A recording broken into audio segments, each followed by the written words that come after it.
For me, definitely Brad Stevens. I have so many. Brad Stevens, Danny Ainge, Rick Pitino, Jim O'Brien, Jeff Van Gundy. I've been very fortunate to be around a lot of really good guys, and one of them, who's a former MVC coach, Chris Laurie.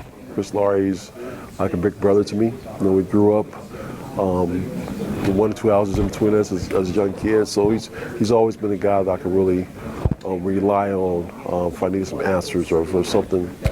He's always been really good and always been there for me. So, away from the professional coaches, Chris Laurie has been a big inspiration. Well, my dad, I've never really thought about being anything other than a coach. And he's a retired Hall of Fame high school coach and still the best coach that I've ever been around. And to have the good fortune of working with Coach Waltman, unbelievable coach, great guy.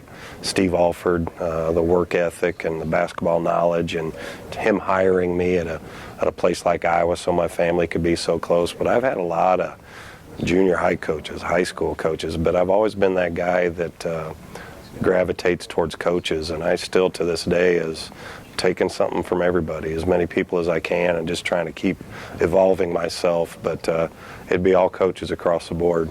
Do you ever hear yourself saying a phrase your dad said or a phrase Coach Waltman said? Oh, yeah.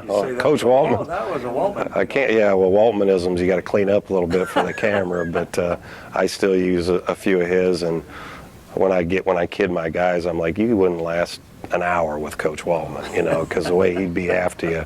But my dad was tough. My dad was tough on him, and there's still some things that I'll say that even Alford had some stuff from Coach Knight. So, again, it's stuff that you keep accumulating, and I've had players over the past few years that can imitate me pretty good and say some of those comments. Yeah.